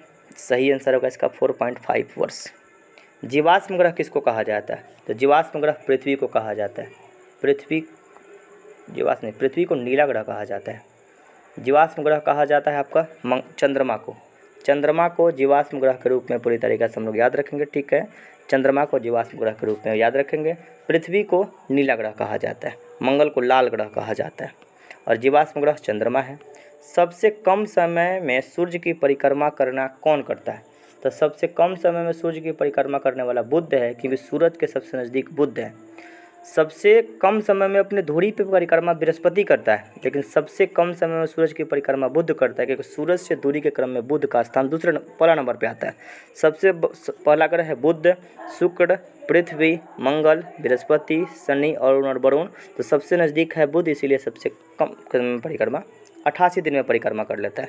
पूरी तरीके से 88 डे में ही पूरी तरीके से परिक्रमा कर लेता है। सूर्य का दीप्तिमान सतह, सूर्य का दीप्तिमान जहाँ से सूरज पूरी तरीके से लाइटेड होता है, चमकता है, उसको प्रकाश मंडल के रूप में हम लोग याद रखेंगे। Option number B.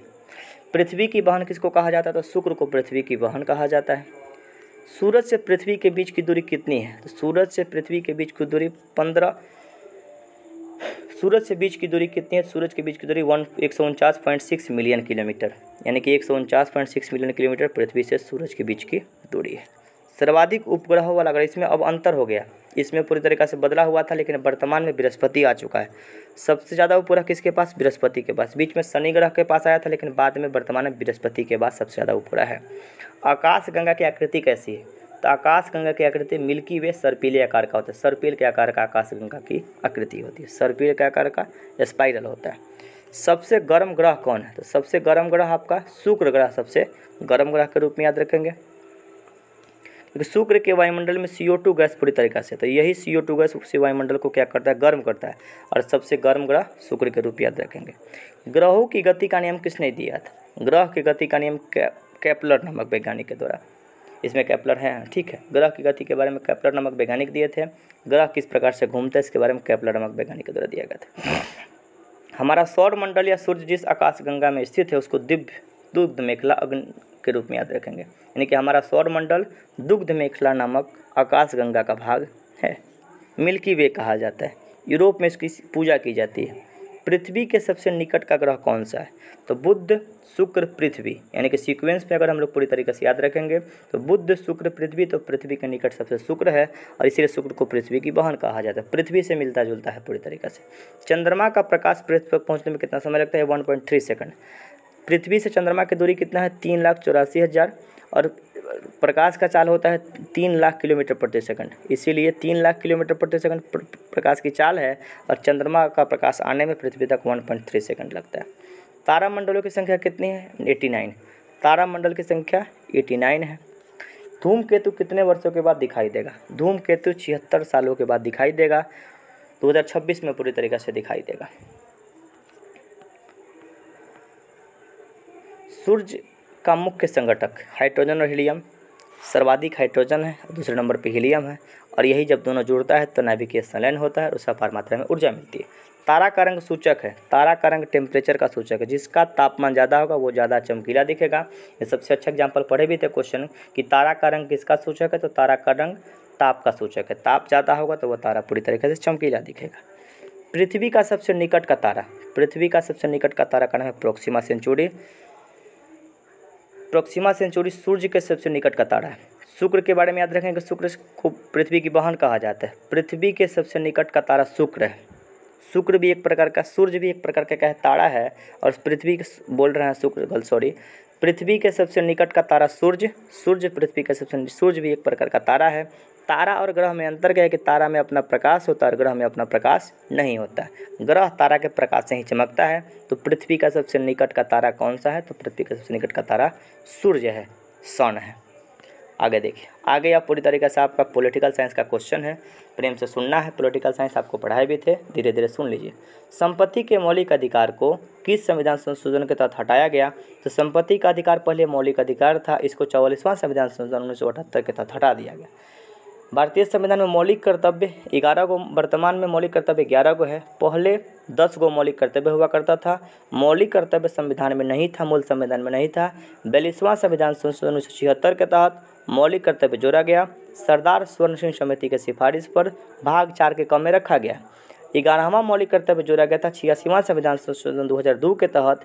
6 साल से 14 साल तक के बच्चों को पढ़ाई करवाना है गार्जियन का एक कर्तव्य है, यानी माता पिता अभिभावक का कर्तव्य है ये अपने बच्चे को 6 साल से 14 साल के बच्चे को प्राथमिक शिक्षा देना अनिवार्य है। महिलाओं के सम्मान के लिए कुप्रथाओं का त्याग करना प्रत्येक नागरिकों का कर्तव्य है। यह किस अनुच्छेद में है? 51 के क। 51 में पूरी तरीक़ा से 51 के बारे में वर्णन है। तो ये पूरी तरह 51 का 5 में ये वर्णन है महिलाओं के कुप्रथाओं का त्याग करना, जैसे बाल विवाह, विधवा विवाह, ये सब पूरी तरीके, विधवा विवाह को प्रमोट करना, बाल विवाह को ख़त्म करना, सती प्रथा को ख़त्म करना, ये सब पूरी तरीके से इसके अंतर्गत आ सकता है। भारत के राष्ट्रपति को उसके पद से हटाने का अधिकार संसद के पास है। संसद ही पूरी तरीके से हटा सकता है। कैसे? तो संसद महाभियोग लगा सकता है। महाभियोग अनुच्छेद 61 के तहत लगा सकता है संसद, और हटा सकता है राष्ट्रपति को। भारत के राष्ट्रपति को किसके द्वारा एकमात्र मामले में प्रयोग कर सकता है? तो भारत के राष्ट्रपति ने किस एकमात्र मामले में जेबी वीटो की शक्ति का प्रयोग किया? जेबी वीटो का मतलब रोकना होता है। तो डाकघर संशोधन विधेयक 1986 के तहत ज्ञानी जैल सिंह भारत के राष्ट्रपति थे, जेबी वीटो का प्रयोग सबसे पहले किए थे। भारत के राष्ट्रपति कौन जो बिहार के राज्यपाल बन चुके हैं? डॉक्टर जाकिर हुसैन और श्री रामनाथ कोविंद। दो व्यक्ति का नाम याद रखिएगा जो बिहार के पहले राज्यपाल थे और वर्तमान में राष्ट्रपति पद पर बन के पूरी तरीके से रिटायर कर गए। अभी जो वर्तमान में उपराष्ट्रपति बने हैं ना, उपराष्ट्रपति जो वर्तमान में बने हैं वो जगदीप धनखड़, वो पश्चिम बंगाल के राज्यपाल थे, वर्तमान में उपराष्ट्रपति बन गए। जो वर्तमान में राष्ट्रपति हैं द्रौपदी मुर्मू झारखंड की राज्यपाल थी, अब वर्तमान में राष्ट्रपति बन गई। तो बिहार के दो व्यक्ति जाकिर हुसैन और रामनाथ कोविंद राज्यपाल रहे हैं और तब पूरी तरीके से राष्ट्रपति के रूप में काम किए। भारत के उपराष्ट्रपति के निर्वाचन मंडल में कौन कौन शामिल होता है? संसद के दोनों सदनों के सभी निर्वाचित एवं मनोनीत सदस्य। लोकसभा और राज्यसभा दोनों लोग मिलकर उपराष्ट्रपति का चुनाव करता है। लोकसभा में अविश्वास प्रस्ताव प्रस्तुत करने के लिए लोकसभा के सदस्यों की न्यूनतम संख्या 50। यानी जितना क्वेश्चन है पॉलिटिकल साइंस का, समझिए कि मोस्ट इंपॉर्टेंट क्वेश्चन है। लोकसभा में अविश्वास प्रस्ताव करने के लिए 50 लोगों का समर्थन सबसे कम से कम जरूरी है। मंत्रिमंडल में कुल मंत्रियों की संख्या प्रधानमंत्री सहित लोकसभा के सदस्यों की कुल संख्या का 15% से कम ज़्यादा नहीं होना चाहिए। यानी कि पहले ना 200 लोग मंत्री बना लेता था, लेकिन नियम बनाया गया 91वां संविधान संशोधन 2003 के तहत 15% ज़्यादा मंत्री आप नहीं रख सकते।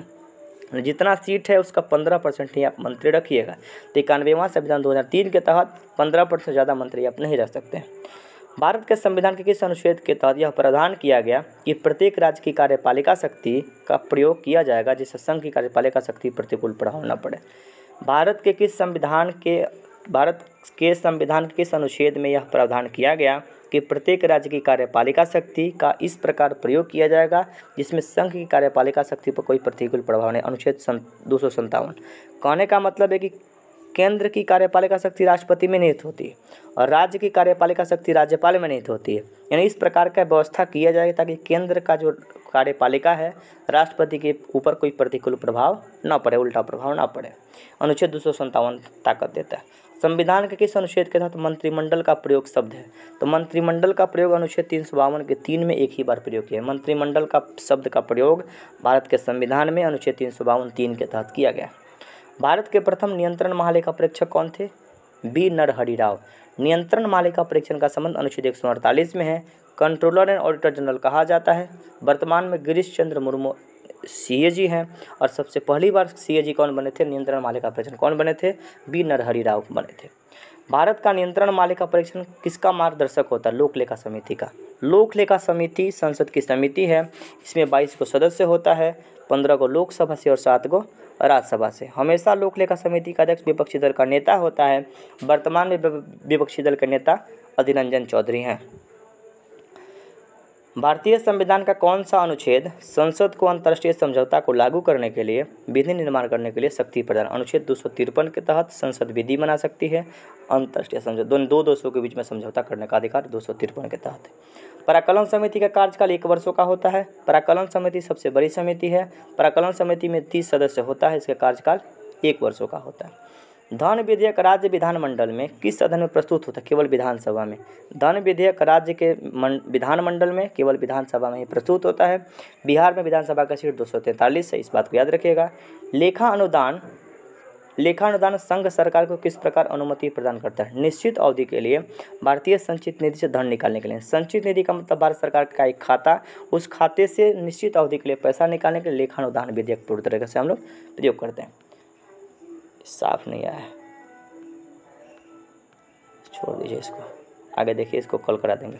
राज्यपाल किससे सलाह पर जिला न्यायाधीशों की नियुक्ति करते हैं और स्थानांतरित करते हैं, पदोन्नति करते हैं? तो राज्यपाल किसके सलाह पर जिला न्यायाधीशों की नियुक्ति, स्थानांतरण, पदोन्नति करते हैं? उच्च न्यायालय के आदेश पर। भारत में राज्यपाल बनने वाली प्रथम महिला सरोजिनी नायडू उत्तर प्रदेश की बनी थी। एक उच्च न्यायालय के न्यायाधीश अपना त्यागपत्र राष्ट्रपति को देते हैं। उच्च न्यायालय का मतलब पटना हाई कोर्ट का जो न्यायाधीश होगा त्यागपत्र राष्ट्रपति को देंगे, लेकिन शपथ किनके साथ लेंगे? तो शपथ राज्यपाल के पास लेंगे। नियुक्ति राष्ट्रपति करते हैं, शपथ राज्यपाल के पास लेते हैं और अपना त्यागपत्र राष्ट्रपति को सौंपते हैं। भारत के संविधान के अनुसार जिला न्यायाधीश के अंतर्गत निम्नलिखित में से कौन शामिल नहीं होता है? अधिकरण न्यायाधीश जिला न्यायाधीश के शामिल, ट्रिब्यूनल जो जज होता है ना, इसके अंतर्गत नहीं होता है। केंद्र राज्य संबंध किस अनुसूची में? 7वीं अनुसूची में केंद्र राज्य संबंध के बारे में वर्णन है। केंद्र और राज्यों के मध्य शक्तियों का विभाजन अनुच्छेद 245 और 246 के तहत। केंद्र और राज्यों के मध्य शक्तियों का विभाजन है, कुछ शक्ति केंद्र के पास होगा और कुछ शक्ति राज्य के पास होगा। इसका बंटवारा अनुच्छेद 245 और 246 में किया गया। सरकारिया आयोग का संबंध केंद्र और राज्यों के संबंधों से संबंधित है। इसका स्थापना कब किया गया था, गठन कब किया गया था, 1983 में किया गया था। संविधान के किस अनुच्छेद के में प्रावधान किया गया कि विधि के प्राधिकरण अथॉरिटी ऑफ लॉ के बिना न तो कोई कर लगाया जा सकता है और न ही अनुच्छेद 265 के तहत विधि बना के कहीं कोई नियम आप बना के ही टैक्स वसूलने का काम कर पाइएगा। जो जीएसटी बना है इसी के अंतर्गत। भारतीय संविधान के किस भाग में केंद्र राज्य विधायी संबंधों का प्रावधान किया गया, भाग 11 में किया गया। भारतीय संविधान संघ और राज्यों के प्रशासनिक संबंधों का उल्लेख किस अनुच्छेद में करता है, 256 और 263 में करता है। राज्यों में राष्ट्रपति शासन राज्यपाल के सलाह से लगाते हैं, अनुच्छेद 356 के तहत। भारतीय संविधान के किस अनुच्छेद के अंतर्गत भारत सरकार का दायित्व बाह्य आक्रमण और आंतरिक अशांति से राज्यों की रक्षा करना, अनुच्छेद 355 के तहत। अनुच्छेद 352 के तहत राष्ट्रीय आपातकाल लगता है और आंतरिक अशांति और बाह्य आक्रमण अगर होता है तो अनुच्छेद 355 के तहत राज्य उसकी देश उसका सुरक्षा करने का जिम्मेदारी रखेगा। राष्ट्रपति मूल अधिकार अनुच्छेद 20 और 21 के अतिरिक्त कार्यान्वयन करने के लिए किस अनुच्छेद के अंतर्गत स्थगित कर सकते हैं, अनुच्छेद 359 ये अधिकार देता है कि आपातकाल के समय अनुच्छेद 20 और 21 को छोड़कर सभी मौलिक अधिकारों को हम लोग रिक्त कर सकते हैं, राष्ट्रपति रोक सकते हैं। भारत में वित्त आयोग का गठन अनुच्छेद 280 के तहत किया गया है। वर्तमान में 15वां वित्त आयोग चल रहा है। 15वें वित्त आयोग का अध्यक्ष NK सिंह है। वित्त आयोग का कार्यकाल कितने साल का होता है, 5 वर्षों का होता है। केंद्र राज्यों के मध्य वित्तीय संबंधों का समावेशन वित्त आयोग करता है। नीति आयोग का कौन सा निकाय है, नीति गैर संवैधानिक निकाय है, यानी कि इसका वर्णन संविधान में नहीं है। नीति आयोग का नाम योजना आयोग पहले हुआ करता था, योजना आयोग का नाम बदलकर नीति आयोग कर दिया गया। नीति आयोग की स्थापना 1 जनवरी 2015 को किया गया। नीति आयोग की स्थापना 1 जनवरी 2015 को नीति लिख दिया, नीति आयोग होगा यहाँ। योजना आयोग ने संघ का स्थान ले लिया और हमारा देश अनेक अर्थों में एकल प्रणाली की तरह कार्य कर रहा है। यह कथन किसका, के संथानम का है। यानी योजना आयोग ने संघ का स्थान ले लिया और हमारा देश अनेक अर्थों में एकल प्रणाली के तहत कार्य कर रहा है। यह कथन किनका है, के संथानम का है। राजनीतिक दलों को सर्वप्रथम राजनीतिक मान्यता कब प्रदान किया गया, राजनीतिक दलों को सर्वप्रथम संवैधानिक मान्यता 1985 में प्रदान किया गया। दल बदल विरोधी कानून कब पारित किया गया, 10वां अनुसूची जोड़ा गया था राजीव गांधी के शासनकाल में। 52वां संविधान संशोधन 1985 के तहत 15 फरवरी होगा, थोड़ा सा मिसप्रिंट है, फरवरी 1985 के तहत पारित किया गया। भारत में सर्वप्रथम लोक सेवा आयोग की स्थापना किसके अंतर्गत किया गया, लोक सेवा की स्थापना गवर्नमेंट ऑफ इंडिया यानी कि भारत सरकार अधिनियम 1919 के तहत लोक सेवा आयोग का गठन। बहुत अच्छा क्वेश्चन, इसको याद रखिएगा। राज्य मानवाधिकार आयोग का अध्यक्ष कौन होता है, उच्च न्यायालय के सेवानिवृत्त मुख्य न्यायाधीश राज्य मानवाधिकार आयोग के अध्यक्ष होते हैं। 10 दिसंबर को मानवाधिकार दिवस हम लोग मनाते हैं। संविधान के किस अनुच्छेद में प्रत्येक राज्य में भाषाई अल्पसंख्यक वर्गों के बच्चों को उनकी मातृभाषा में शिक्षा देने के लिए अधिकार है, अनुच्छेद 350 के क के अंतर्गत अल्पसंख्यक वर्गों के बच्चों को मातृभाषा में शिक्षा देने की व्यवस्था की गई है। किस अनुच्छेद के अंतर्गत पंचायतों को संवैधानिक दर्जा दिया गया, पंचायत का गठन का बारे में अनुच्छेद 40 में वर्णन है, लेकिन पंचायतों को संवैधानिक दर्जा देने का प्रावधान अनुच्छेद 243 में किया गया। भारत में सर्वप्रथम पंचायती राज प्रणाली कहाँ शुरू किया गया था, 2 अक्टूबर 1959 को नागौर राजस्थान में शुरू किया गया था। राष्ट्रीय पंचायत भंग होती है तो उसकी अवधि कितने, बिल्कुल पंचायत अगर भंग होगा तो 6 महीने के बीच में चुनाव कराना जरूरी होता है। 73वां संविधान संशोधन अधिनियम का क्या उद्देश्य है, यानी कि देश में सशक्त एवं जीवंत पंचायती राज संस्थाओं का पंचायती राज व्यवस्था को मजबूत बनाने के लिए 73वां संविधान संशोधन किया गया था 1993 में और इसी के तहत 11वीं अनुसूची जोड़ी गई थी। 11वीं अनुसूची में पंचायती राज व्यवस्था का वर्णन है। 74वां संविधान संशोधन 1993 में ही हुआ था, नगर पालिका के बारे में वर्णन है। पंचायत में यानी 11वीं अनुसूची में 29 विषय है और नगर पालिका वाले विषय में 18 को विषय है। संविधान संशोधन का प्रावधान किस अनुच्छेद के तहत, अनुच्छेद 368 के तहत भाग 20 में संविधान संशोधन का प्रावधान दक्षिण अफ्रीका के संविधान से लिए थे। किस संविधान संशोधन अधिनियम को लघु संविधान संशोधन कहा जाता है, तो लघु संविधान संशोधन 42वां संविधान संशोधन को कहा जाता है। दिल्ली राष्ट्रीय राजधानी क्षेत्र कब घोषित हुआ, तो दिल्ली राष्ट्रीय राजधानी क्षेत्र संविधान संशोधन 69वां संविधान संशोधन 1992 के अंतर्गत दिल्ली को राष्ट्रीय राजधानी क्षेत्र घोषित किया गया। भारतीय संविधान का 79वां संविधान संशोधन किससे संबंधित है? लोकसभा और राज्यसभा विधानसभा में अनुसूचित जाति के लिए आरक्षण की व्यवस्था 79वां संविधान संशोधन के तहत किया गया। वर्ष 1951 में प्रथम संविधान संशोधन किससे संबंधित है? कुछ राज्यों में कृषि की व्यवस्था नहीं। 1951 में जब संविधान संशोधन जोड़ा गया था, प्रथम संविधान संशोधन जमीन से संबंधित यह प्रावधान को पूरी तरीके से जोड़ा गया था।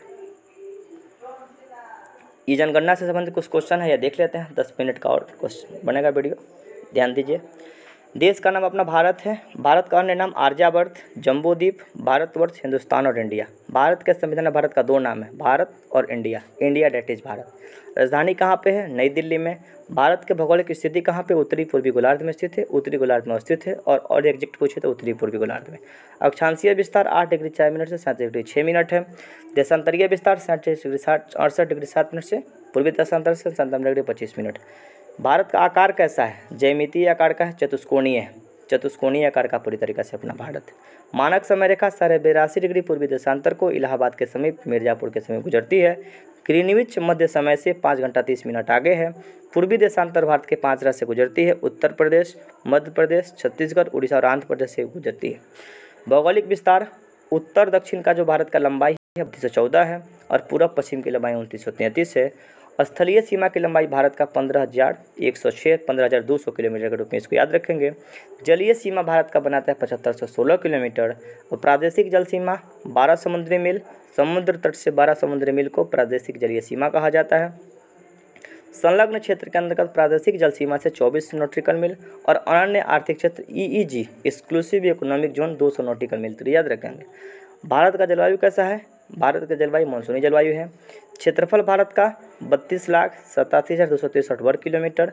विश्व के कुल क्षेत्रफल का 2.4% अपना भारत का जमीन रखता है। क्षेत्रफल के अनुसार भारत 7वें स्थान पे है। जनसंख्या के स्थान पे हम लोग 17.5% रखते हैं, यानी कि भारत का जनसंख्या पूरे विश्व में 17.5% है। जनसंख्या में भारत अब नंबर 1 स्थान पे आ चुका है, इसको याद रखिएगा।